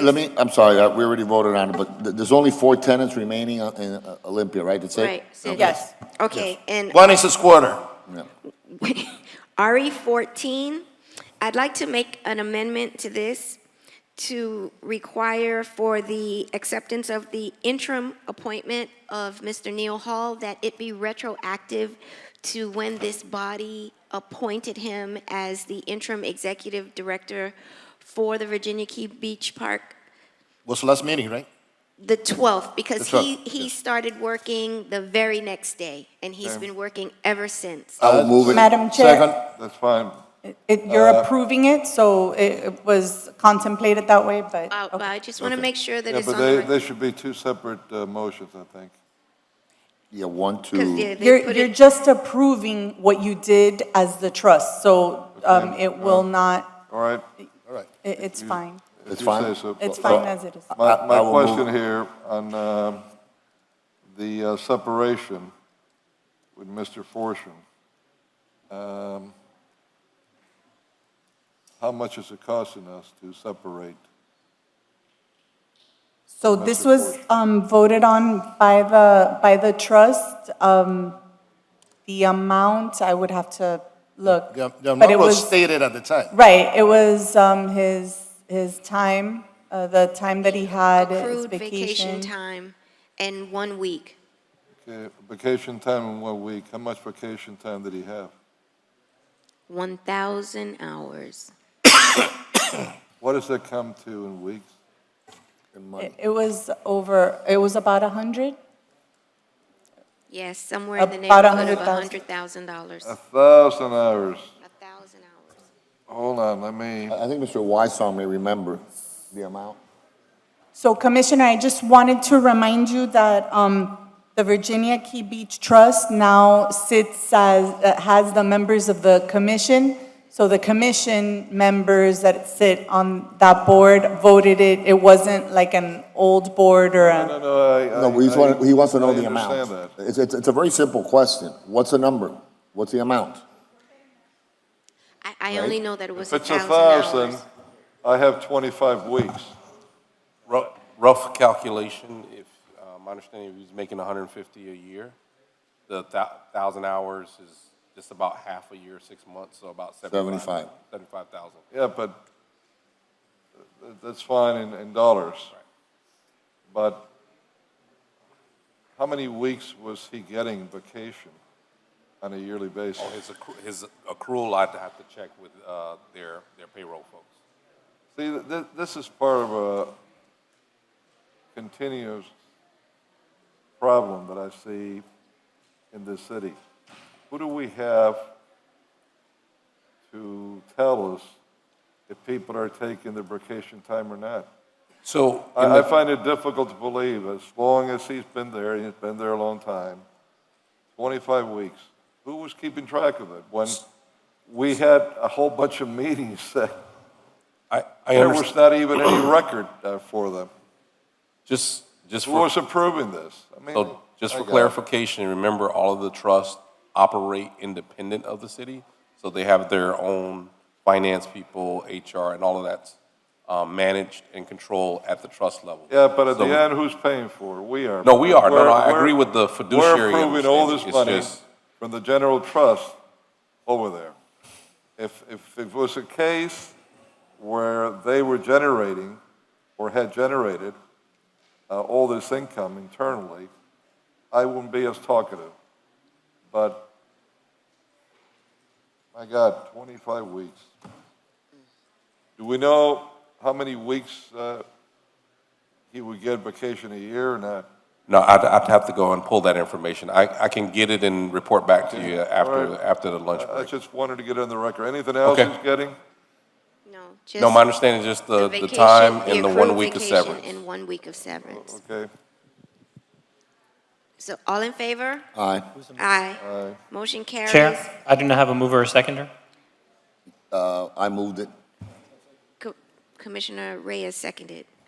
And at this time. And Chair, that will be shown as 4-0, as is, no amendments. As is. Right, because Victoria said it anticipates the first day of work being the day after the commission meeting, correct? Correct. Which would be The- January 13th. The new, Just to, well, as amended, we'll just make sure that we put the whereas clause so that it, right. no question. But the Neil Hall started working the day after he was Right, approved. it's The day January after. 13th. Okay. Right. It's February 13th, January January 13th. 13th, yes. At this time, I would like to recess for lunch and have a very quick Overtown CRA meeting while I have the four of you. I know Commissioner Reyes has to be gone before 12:30, so. Move that. Second? All in favor? Aye. Meeting has recessed. We will now make preparations for the Southeast Overtown change the Park tape. West CRA. Yes. Are you going to change the tape? Yes, he has to change the tape. All right. Put the 8-track in. Todd, put the 8-track in. I'm working on it. We're all hungry. Who says the lobbyist for the lady of Virginia Key? Chair, we're good to go. No, we're not done yet. We have two more minutes. Yeah, we have one more meeting, 3 minutes, and then we can do it. Yeah, okay, we're almost done. All right.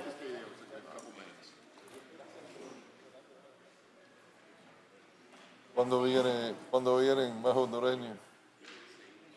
La fiesta.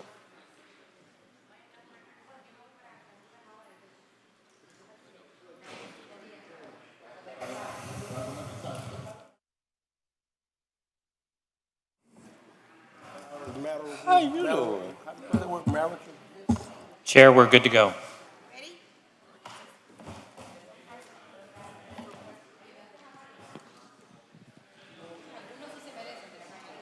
Okay. You ready? Go away with it. Yes? At this time, we are convening the Southeast Overtown Park West CRA meeting for January 26, 2023. Mr. Executive Director, good morning. I was about to say good morning, but it's 2 minutes after 12, so like they say in English, good day. We have only one item, and Attorney Brown will read that into the record. So for the record, we're going to defer items 1 through 3, and we're only going to take up item 4 as modified. Can you explain why we're deferring items 1, 2, 3? Because there's advertisement requirements due to a 4/5 waiver of the competitive selection process in the city. So I move that we defer items 1 to 3. Together with this, but All in favor? Aye. Motion carries. And that'll be continued to the next Southeast Overtown Park West CRA meeting. I gotta take it with me home. Correct. Correct. Item 4, which is a resolution of the Board of the Commission of the Southeast Overtown Park West Community Redevelopment Agency of the City of Miami, authorizing executive director to negotiate and execute an agreement with the City of Miami for enhanced police services and additional safety measures within the redevelopment area.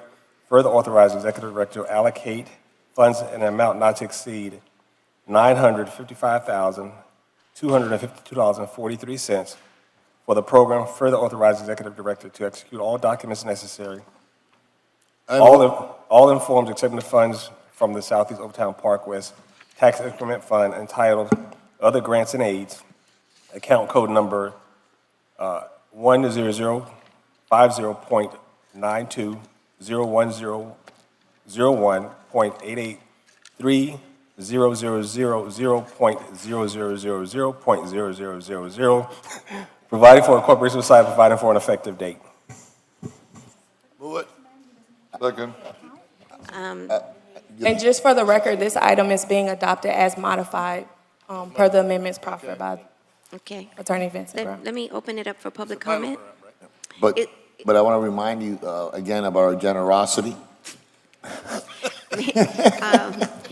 Is there anyone here that would like to speak on the item presented? Anyone here that would like to speak on this item?